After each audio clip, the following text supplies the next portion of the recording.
Test 3. This is the IELTS listening test. You will hear a number of different recordings and you will have to answer questions on what you hear.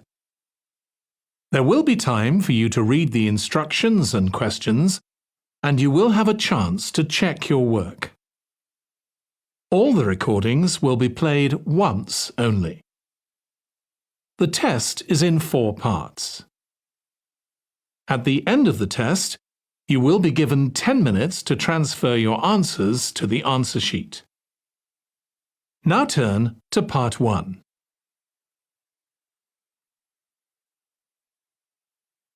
Part 1. You will hear a woman who works at an employment agency talking to a man about jobs he could apply for. First, you have some time to look at questions 1 to 5.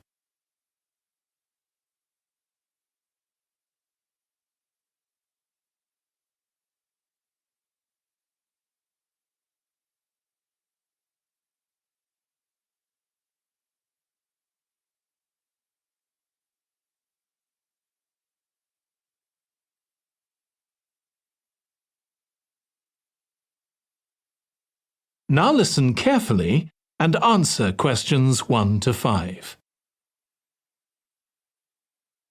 Good morning. Thanks for coming in to see us here at the agency, Joe. I'm one of the agency representatives and my name's Sally Baker. Hi, Sally. I think we spoke on the phone, didn't we? That's right, we did. So thank you for sending in your CV. We've had quite a careful look at it, and I think we have 2 jobs that might be suitable for you. OK. The first one is in a company based in North London. They're looking for an administrative assistant. OK. What sort of company is it? They're called Home Solutions, and they design and make furniture. Oh, I don't know much about that, but it sounds interesting.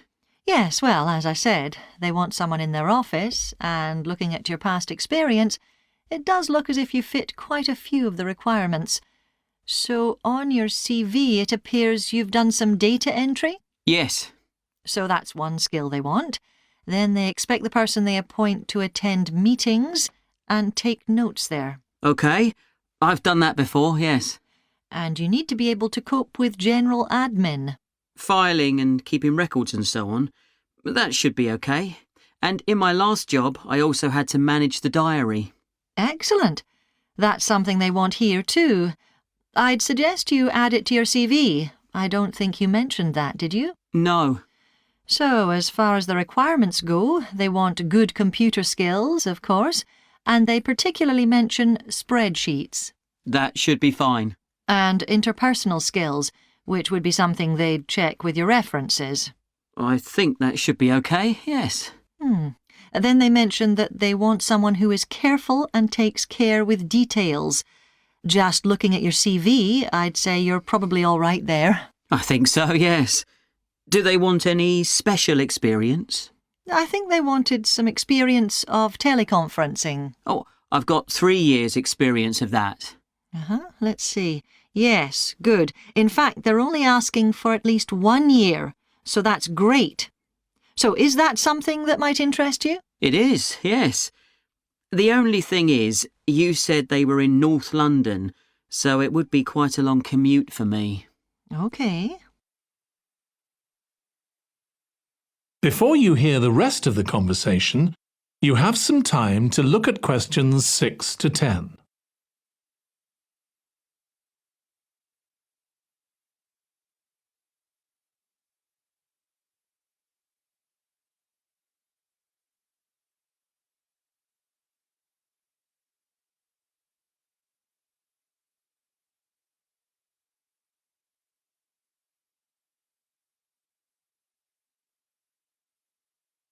Now listen and answer questions 6 to 10.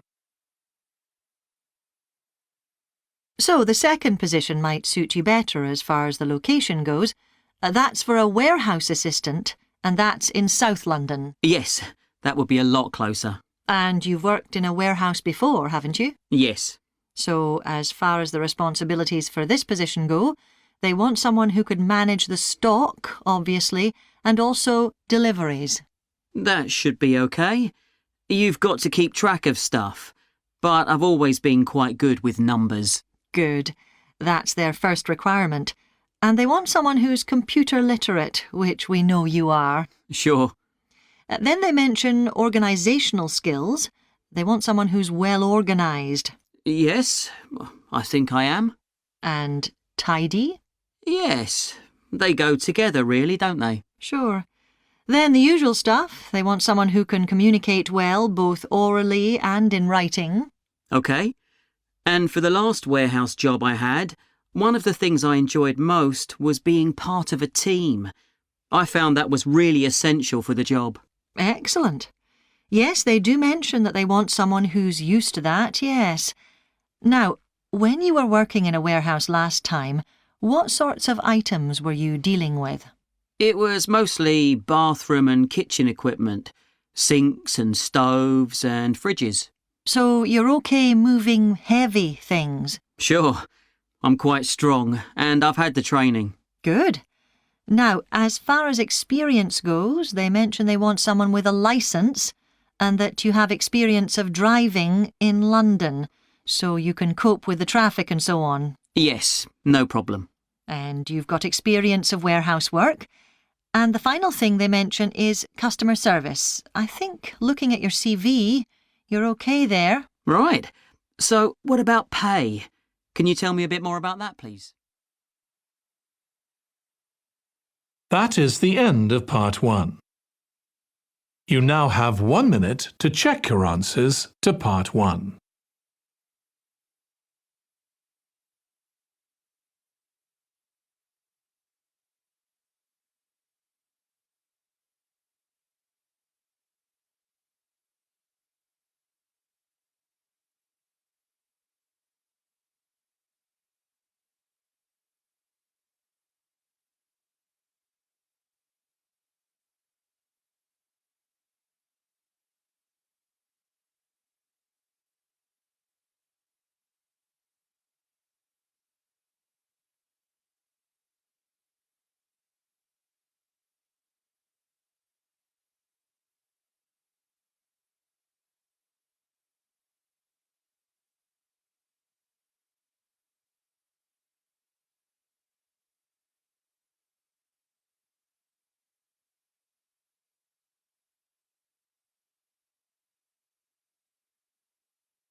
Part 2. You will hear a woman called Alice Riches talking on the radio about a scheme which involves closing streets to traffic to allow children to play. First, you have some time to look at questions 11 to 16.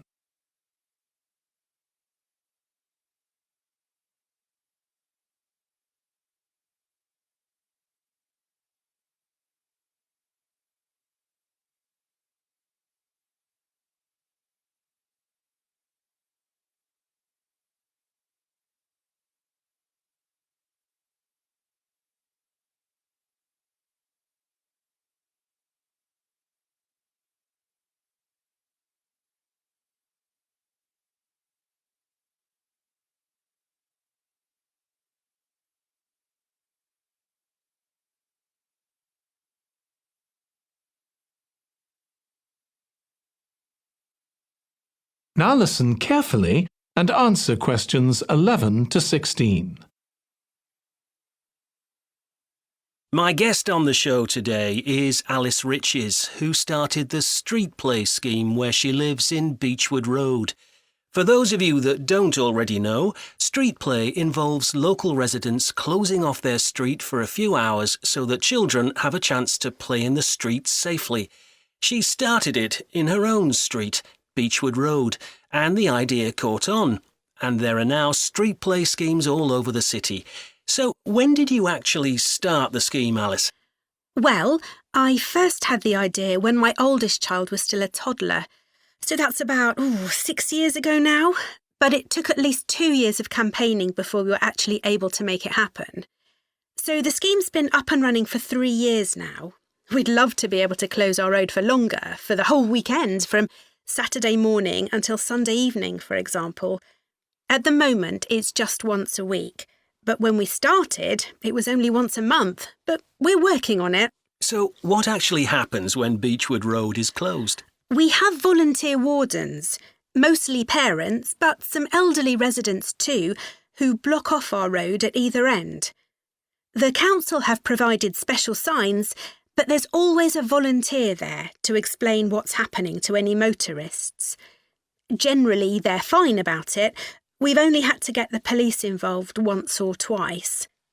Now, I should explain that the road isn't completely closed to cars, but only residents' cars are allowed. If people really need to get in or out of Beechwood Road, it's not a problem as long as they drive at under 20 kilometres per hour. But most people just decide not to use their cars during this time, or they park in another street. The wardens are only there to stop through traffic. So can anyone apply to get involved in street play? Absolutely. We want to include all kids in the city, especially those who live on busy roads. It's here that demand is greatest. Obviously, there isn't such demand in wealthier areas where the children have access to parks or large gardens, or in the suburbs where there are usually more places for children to play outside. I'd recommend that anyone listening who likes the idea should just give it a go. We've been surprised by the positive reaction of residents all over the city, and that's not just parents. There are always a few who complain, but they're a tiny minority. On the whole, everyone is very supportive and say they're very happy to see children out on the street, even if it does get quite noisy. Before you hear the rest of the conversation, you have some time to look at questions 17 to 20.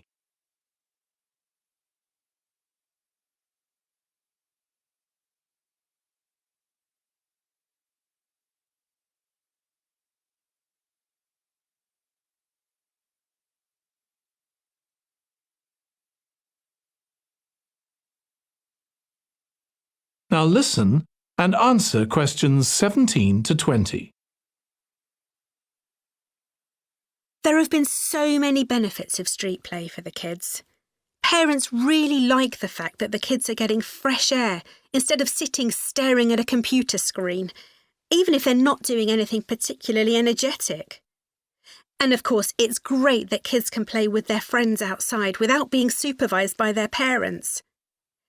But for me, the biggest advantage is that kids develop confidence in themselves to be outside without their parents. The other really fantastic thing is that children get to know the adults in the street. It's like having a big extended family. It certainly does have a lot of benefits. I want to move on now and ask you about a related project in King Street. Right.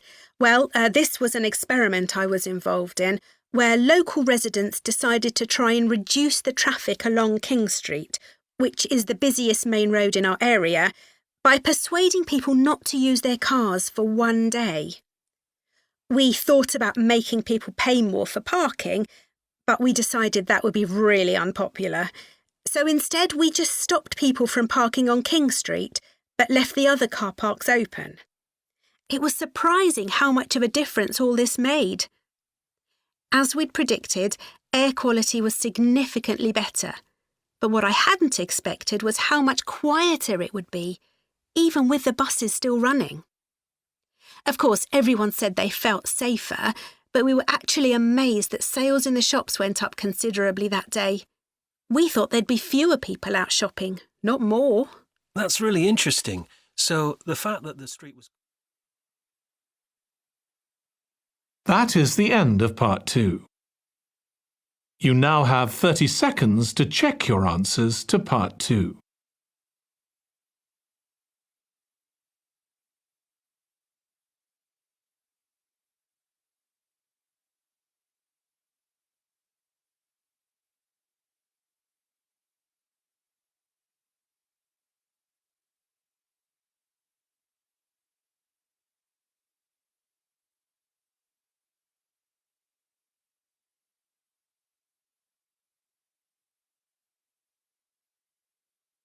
Part 3. you will hear two students, called Hazel and Tom, talking about Hazel's Media Studies assignment. First, you have some time to look at questions 21 to 26.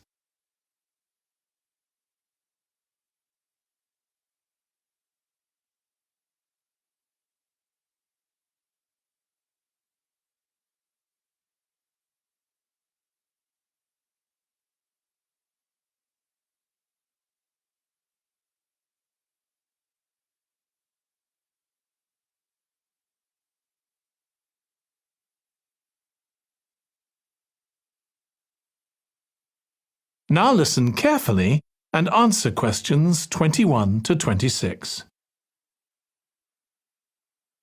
Tom, could I ask you for some advice, please? Yes, of course. If you think I can help. What's it about? It's my first media studies assignment, and I'm not sure how to go about it. You must have done it last year. Is that the one comparing the coverage of a particular story in a range of newspapers? That's right. Oh, yes. I really enjoyed writing it. So, what sort of things do I need to compare? Well, there are several things. For example, there's the question of which page of the newspaper the item appears on. You mean because there's a big difference between having it on the front page and the bottom of page 10, for instance? Exactly. And that shows how important the editor thinks the story is. Then there's the size, how many column inches the story is given, how many columns it spreads over. And I suppose that includes the headline. It certainly does. It's all part of attracting the reader's attention. What about graphics? Whether there's anything visual in addition to the text? Yes, you need to consider those too, because they can have a big effect on the reader's understanding of the story, sometimes a bigger effect than the text itself. Then you'll need to look at how the item is put together. What structure is it given? Bear in mind that not many people read beyond the first paragraph. So what has the journalist put at the beginning?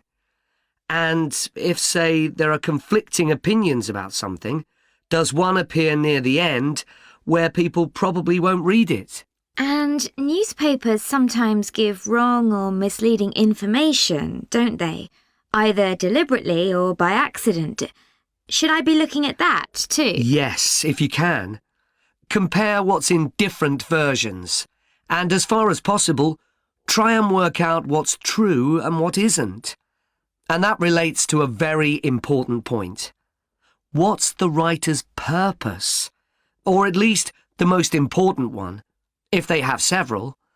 It may seem to be to inform the public, but often it's that they want to create fear or controversy, or to make somebody look ridiculous.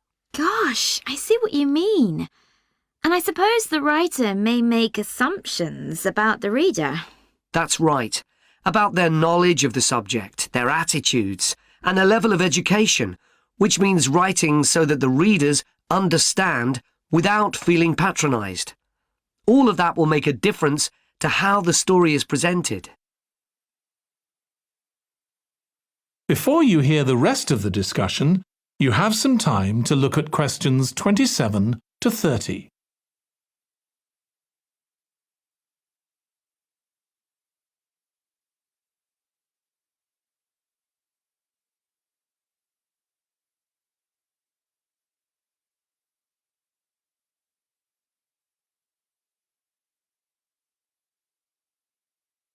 Now listen and answer questions 27 to 30. Does it matter what type of story I write about? No. National or international politics, the arts, anything, as long as it's covered in 2 or 3 newspapers. Though, of course, it'll be easier and more fun if it's something you're interested in and know something about. And on that basis, a national news item would be worth analysing. I'm quite keen on politics, so I'll try and find a suitable topic. What did you choose for your analysis, Tom? I was interested in how newspapers express their opinions explicitly.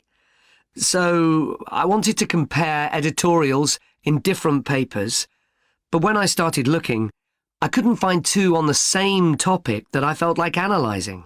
In that case, I won't even bother to look. So in the end, I chose a human interest story, a terribly emotional story about a young girl who was very ill, and lots of other people, mostly strangers, raised money so she could go abroad for treatment. Actually, I was surprised. Some papers just wrote about how wonderful everyone was, but others considered the broader picture, like why treatment wasn't available here. I usually find stories like that raise quite strong feelings in me. I'll avoid that. Perhaps I'll choose an arts topic, like different reviews of a film or something about funding for the arts. I'll think about that. Yes, that might be interesting. Okay, well, thanks a lot for your help, Tom. It's been really useful. You're welcome. Good luck with the assignment, Hazel. That is the end of part 3. You now have 30 seconds to check your answers to part 3.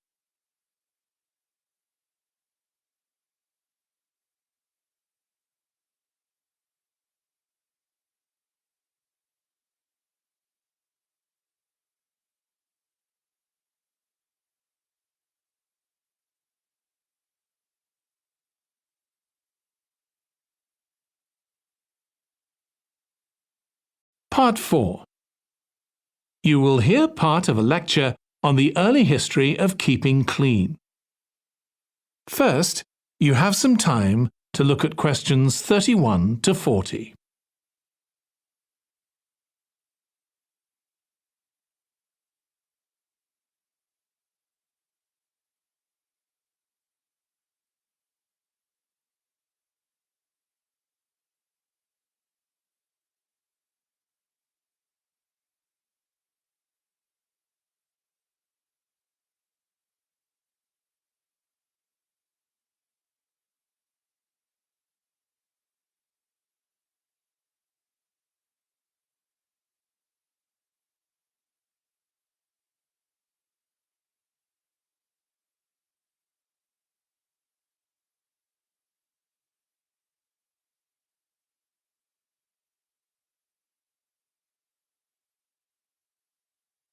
Now listen carefully and answer questions 31 to 40.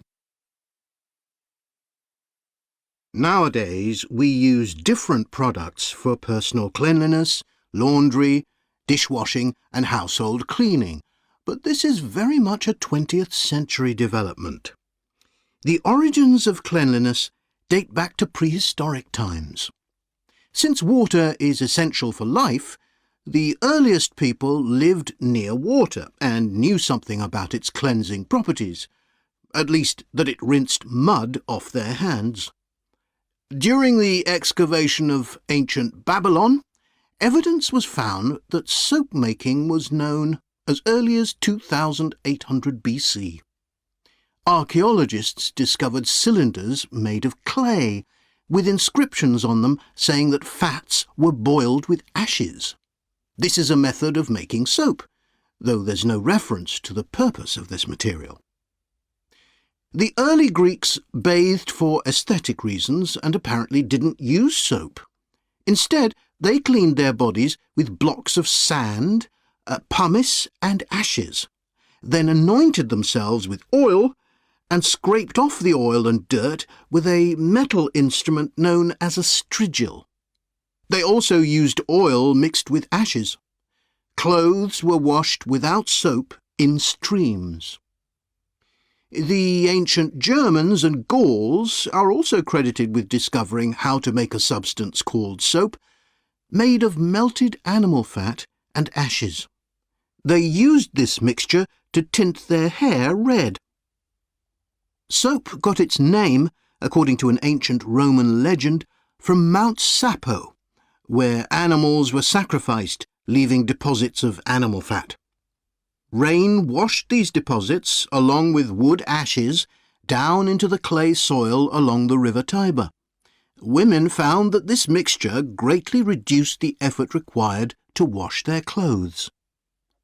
As Roman civilization advanced, so did bathing.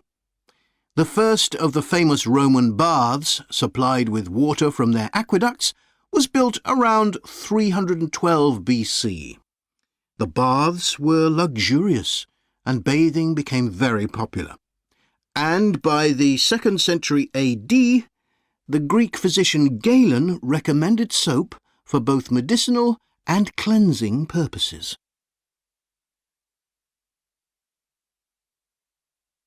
After the fall of Rome in 467 AD and the resulting decline in bathing habits, much of Europe felt the impact of filth on public health. This lack of personal cleanliness and related unsanitary living conditions were major factors in the outbreaks of disease in the Middle Ages, and especially the Black Death of the 14th century. Nevertheless, soap-making became an established craft in Europe, and associations of soap-makers guarded their trade secrets closely. Vegetable and animal oils were used with ashes of plants, along with perfume, apparently for the first time. Gradually, more varieties of soap became available for shaving and shampooing, as well as bathing and laundering. A major step toward large-scale commercial soap-making occurred in 1791, when a French chemist, Nicolas Leblanc, patented a process for turning salt into soda ash, or sodium carbonate. Soda ash is the alkali obtained from ashes that combines with fat to form soap.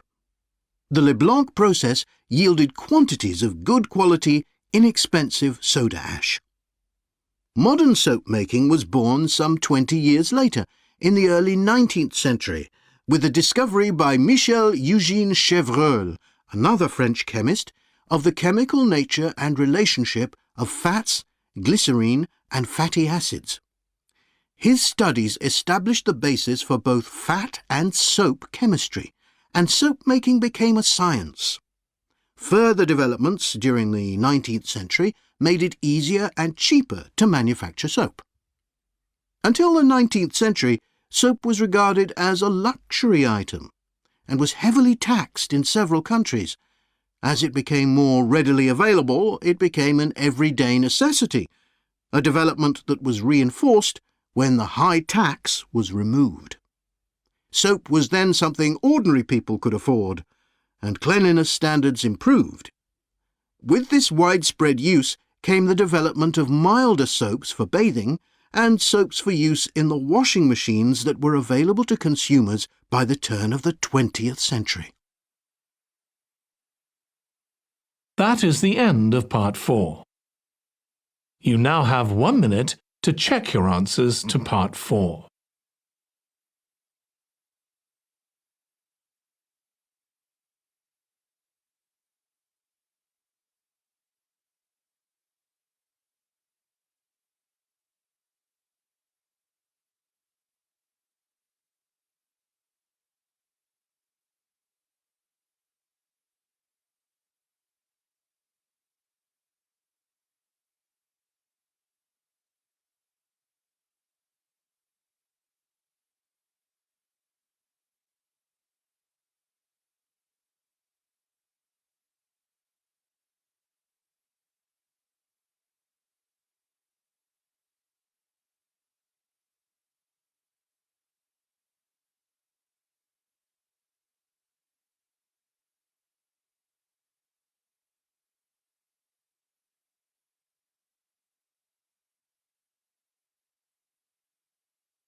That is the end of the listening test. In the IELTS test, you would now have 10 minutes to transfer your answers to the answer sheet.